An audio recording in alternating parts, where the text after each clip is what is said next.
बहुत बहुत शुक्रिया निशा भार्गव जी। आप आज जिस तरह से आपने आज एंकरिंग की है, मुझे लगता है कि बहुत ही उसके अंदर स्नेह जो है वो झलक रहा है और ऐसा लग रहा है कि ये एक सभा नहीं, एक परिवार है। और आपने विशेष तौर पर हर व्यक्ति के व्यक्तित्व को जाना है, समझा है और उसके बाद ही मुझे लगता है इस तरह की एंकरिंग हो सकती है। आप स्वयं एक बहुत ही प्रखर कवित्री हैं और बड़ा अच्छा लिखती हैं। कई हमारे मंचों को आपने सुशोभित किया है और मुझे कई बार आपको सुनने का मौका मिला है। मैं बहुत बड़ा प्रशंसक भी हूँ आपका बहुत बहुत शुक्रिया मुझे आमंत्रित करने के लिए। इस सभा में बिल्कुल बजा सकते हैं निशा जी के ताली। इस सभा में बहुत वरिष्ठ लोग, यहाँ पर वरिष्ठ साहित्यकार मधुपंत जी बैठे हुए हैं और काफ़ी लोग हैं जो मैं इनको, रमा जी हमारे साथ काफ़ी साहित्य की जो भी गतिविधियाँ होती हैं मैं इनसे काफ़ी कुछ सीखता भी हूँ और ये काफ़ी मैं कहूँगा कि मार्गदर्शक भी हैं कि क्योंकि मैं तो एक मीडिया से जुड़ा हुआ व्यक्ति हूँ तो साहित्य की दुनिया को उतनी गंभीरता से नहीं समझता हूँ, लेकिन आपकी सोच समझ मार्गदर्शन वो हमें मिलता रहता है। रविन्द्रनाथ झा जी, प्रतिभा जौहरी जी जो आज की इस सभा का मुख्य आकर्षण है और बहुत सुंदर उपन्यास जो आपने लिखा है इसके बारे में कुछ मैं कहने की कोशिश करूँगा। विवेक गौतम जी हमारे बड़े परम मित्र, बहुत पुराने, जैसा कि आपने अभी सुना, तो उनके साथ आज से नहीं बहुत पहले से बहुत कुछ साझा करते रहे हैं और मुझे लगता है कि सभी मेरे बारे में काफ़ी लोगों को पर्सनली नहीं जानता हूँ तो मैं उसके लिए क्षमा चाहता हूँ, लेकिन बड़ा अच्छा लग रहा है कि देख करके कि आप सभी लोग इस मौके पर आए हैं यहाँ पर। प्रतिभा जी का जब ये उपन्यास की चर्चे जब बात हुई थी मुझसे तो मुझे इन्होंने कहा कि इसका नाम जो है बंधु के मुख से, इस उपन्यास का नाम है। जो प्रतिलिपि मैंने देखी तो मैंने पढ़ना उसको शुरू किया। तो सबसे बड़ी चुनौती तो ये थी कि इसका एक मेज का, डेस्क का और उसका कवर पेज क्या हो सकता है, तो ये एक बहुत बड़ी चुनौती थी। तो इस पर काफ़ी मंथन रहा कि ये बुक कवर कैसा होना चाहिए, किस तरीके से होना चाहिए और फिर फाइनली जो है चूँकि कार्य है और उसके साथ एक जस्टिफिकेशन होना चाहिए तो वो करने की कोशिश की गई तो और वो आपके समक्ष है। मुझे लगता है कि एक न्याय हुआ शायद उसके साथ में। 272 पेज का ये उपन्यास है, काफ़ी बड़ा उपन्यास है।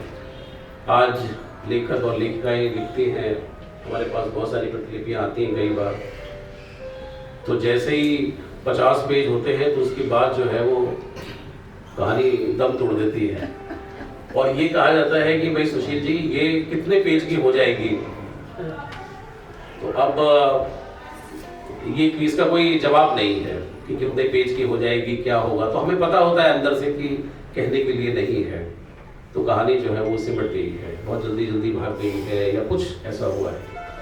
तो ठीक है, बड़ी तसल्ली होती कि इस तरह के कम से कम लोग जो है वो हिंदी में लेखन के लिए आ रहे हैं और कम से कम एक हौसला बढ़ रहा है। तो हम कहते हैं कि आप लिखते चलिए, जो भी है, तो जितना भी होगा तो आप निश्चित रहिए। बट 272 पेज का उपन्यास आज के समय में लिखना, मुझे लगता है कि एक बार ताली होनी चाहिए। जैसा कि कहा भी गया कि 4 पीढ़ियों का ये उपन्यास है, मैंने पढ़ा है इस उपन्यास को, देखा है।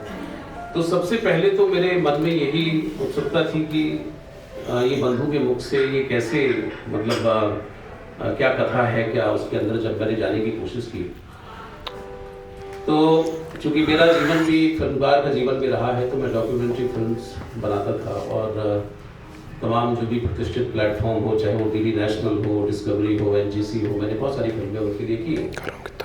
तो एक बार प्राणनाथ मागो एक आर्टिस्ट हैं, तो मैं उनके घर पे गुड़गांव पे मैं शूट कर रहा था, तो बड़ी पुरानी एंटीक चीज़ें मैंने देखी उनके घर के अंदर। तो बड़ा मैं प्रभावित हुआ क्योंकि उनका घर बहुत ही खूबसूरत था। तो वहाँ एक सेंटेंस निकल के आया कि हमारे जो पूर्वज जो थे या जो हमारे थे उस समय तो कितने वेल बिहेव रहे होंगे कि उन्होंने उन चीज़ों को तोड़ा नहीं, बहुत सहेज करके रखा। तो मुझे लगता है कि बंधु कहानी कहने के लिए जिंदा रहे, ये एक बहुत बड़ी बात थी, और कई पीढ़ी तक जिंदा रहे। ऐसे ही ऋषिकेश में एक फिल्म कर रहा था, divine bridge descents on Holi land. तो ये एक स्वामी है वहाँ पर स्विट्जरलैंड से, रमा जी जानती हैं उनको, इस बार हमने सम्मानित भी किया। उनकी सोमा सीकरी जी जो भरतनाट्यम डांसर है, तो उन्होंने एक बार जब मैं उनके लिए कर रहा था, उन्होंने मुझसे पूछा कि ये मेज की आप उम्र बता सकते हो? तो मैंने कहा नहीं। तो उन्होंने कहा कि जब मैं 1984 में भारत आई थी तो तब मैंने इस मेज को खरीदा था और ये आज तक वैसे ही है, आप देख पा रहे हैं इसको। क्या बात है। तो मुझे बड़ा ताज्जुब हुआ कि 1984 से लेकर के आज तक ये मेज वैसी ही है। तो प्रश्न ये है कि आप चीज़ों को कैसे सहेजते हैं। यहाँ तो इंसानों की बात हो रही है, तो आज तो इंसान नहीं सहेज पा रहे हैं। आपस में जिस तरह की विवाद, झगड़े, लड़ाई, बहुत सारी चीज़ें हैं, तो यहाँ निर्जीव वस्तुओं के प्रति भी इतनी संवेदनशीलता होना और कहीं न कहीं उसका मानवीकरण कर देना और उसके माध्यम से पूरी कथा को बुनना, तो आप समझ सकते हैं कि प्रतिभा जौहरी जी कितनी संवेदनशील रचनाकार रही है। मनोहर नाथ जी चरित्र हैं और कुसुम जो है, कुसुम ही नाम देती हैं इनको, बंधु के मुख से। जब आते हैं जुम्मन मियाँ जब लेने रखने के लिए मेज जब रखी जा रही होती है तो उस समय पे कहते हैं कि मैं बंधु को यहाँ रख दूँ। तो लगा अरे आपने तो उनको नाम दे दिया, और वहाँ से उसका नाम जो है बंधु पड़ जाता है।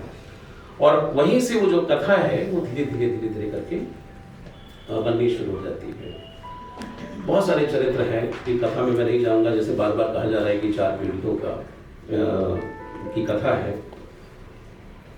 रानी एक चरित्र है जो कि कहीं ना कहीं प्रगतिशीलता किस तरह से उस समय पे परिवार के अंदर एक जो मुखिया है वो कैसे संबंधों को जीता है, और उस समय पे भी इश्यूज थे, उस समय पे भी मुद्दे थे। ऐसा नहीं था, जब घर के किसी बच्चे को विदेश जाने की बात होती है तो वहां पे भी पत्नी मुंह फुलाती है कि भाई ये आपका काम, आप क्यों इसमें इंटरेस्ट ले रहे हैं? नहीं, तो ये तो उनका काम है। तो पहले चाचा के बच्चे हों, ताऊ के बच्चे हों, अपने बच्चे हों, या वो तो ऐसा पहले नहीं था माहौल। तो वो लगता है कि एक खानदानी खूबसूरती उस उपन्यास के अंदर नजर आती है। मैं इलाहाबाद में था तो वहां पे एक श्रीवास्तव साहब मेरे पीछे पड़ गए थे। तो मैं जानता नहीं था कि श्रीवास्तव लोग कौन होते हैं। तो उन्होंने, वो मेरे पीछे पड़े हुए थे, मैं उनके पीछे पड़ा हुआ था। तो बड़ा कंपटीशन चल रहा था, इलाहाबाद यूनिवर्सिटी के थे वो। तो मैंने अपने यहाँ पे दिल्ली में एक प्रोफेसर साहब थे, प्रोफेसर ओम गुप्ता, मैंने उनको फोन किया। मैंने कहा भाई ये श्रीवास्तव लोग कौन होते हैं? तो उन्होंने कहा कि तुम एक काम करो, सीधे लोग भारती प्रकाशन चले जाओ और वहां पर हरिवंश राय बच्चन की एक किताब है, क्या भूलो क्या याद करो, और जाकर के पढ़ लो, उसकी भूमिका पढ़ लो, आपको पता लग जाएगा। मैंने जाकर के वो किताब खरीदी और मैंने क्या भूलो क्या याद करो की जो भूमिका है हरिवंश राय बच्चन की पढ़ी। नकारात्मकता में नहीं जाऊंगा, लेकिन मैं ये बताना चाहता हूँ कि कम्युनिटी है जिसने इस देश को संवारा है। कोर्ट हो, कचहरी हो, पढ़ाई लिखाई हो, और किसी भी तरीके से जहाँ शिक्षा की बात आती है, तो इस कम्युनिटी का बहुत बड़ा कंट्रीब्यूशन है। और वो इस उपन्यास में मुझे ऐसा लगता है, if I am not mistaken, कि प्रतिभा जी भी शायद इसी कम्युनिटी से है, और बहुत खूबसूरती से उन्होंने उस पूरे के पूरे जो माहौल है, जो घर का, परिवार का, शिक्षा का, प्रगतिशीलता का, जो उठना बैठना, रहीसी, और मैं कहूँगा कि जो तौर तरीका जो भी है, क्योंकि अगर भारत में अगर आप परिवार की संरचना के बारे में समझना चाहते हैं तो कैसे समझेंगे?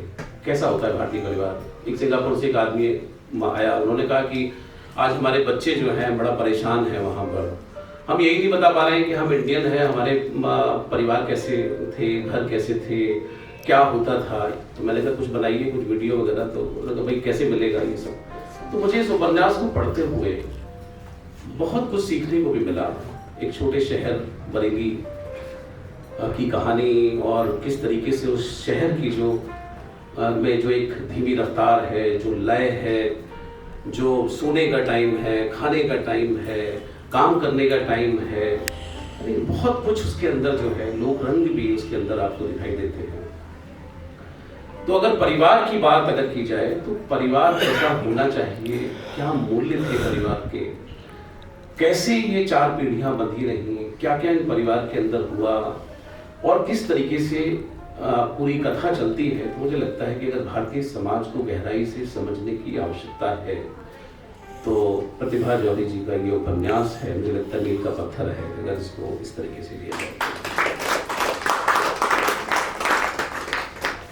क्योंकि बहुत कुछ लिखा जा रहा है, बहुत कुछ लिखा जा रहा है, और बहुत कुछ लिखने में यहाँ वरिष्ठ लोग बैठे हुए हैं, मेरा इतना ज्ञान नहीं है। मैंने अज्ञे का शेखर एक जीवनी भी पढ़ा है, प्रेमचंद के तमाम उपन्यासों को भी पढ़ा है, जो राग दरबारी उपन्यास है उसको भी मैंने पढ़ा है, शिवलाल शुक्ल जी का, तमाम कथाकारों को भी पढ़ा है, काशीनाथ सिंह जी को भी पढ़ा है, ज्ञान रंजन जी को भी पढ़ा है। तो एक लोक रंग या कह सकते हैं एक उसका भी एक चलन था, एक दौर था जो लिखा गया। तो वो वरिष्ठ रचनाकार हैं जिनका मैं नाम ले रहा हूँ, लेकिन इस तरह का उपन्यास मैंने पहली बार पढ़ा। इस तरह, बहुत अच्छी बात, कि जहाँ निरंतरता है कुसुम और बंधु के बीच में, और दोनों का एक संवाद है। और कई बार तो ऐसा लगता है कि जो शब्दों के परे भी बहुत कुछ कहा जा रहा है, जो व्यंजना है, जो शब्दों के इतर भी बहुत कुछ है जो आपके आसपास। जैसे अभी विवेक जी ने बड़ा अच्छा कहा कि ऐसा लगता है कि एक पिक्चर चल रही है, एक रील जैसी चल रही है। तो ये एक उपन्यास, इस उपन्यास की बहुत खासियत है। भाषा की अगर बात की जाए तो भाषा बहुत ही सरल है प्रतिभा जौहरी जी की, और जिस तरीके से, और बहुत उत्कृष्ट है भाषा। ऐसा नहीं जैसे भाषा के आज स्टैंडर्ड की बात होती है तो कहीं भी कुछ भी किसी भी तरीके से भाषा के मापदंडों को लेकर के और कहा जाता है कि भाई हिंदी में इसको चला दो, कैसे भी कर दो। तो कहीं उन्होंने जैसे शब्दों का, जैसे विस्फारित नेत्र, इसका इस्तेमाल किया उन्होंने। जैसे मैं एक एग्जाम्पल आपको देता हूँ। तो अब मतलब आज के समय में कोई लिखेगा तो फटी हुई आंखें लिखेगा,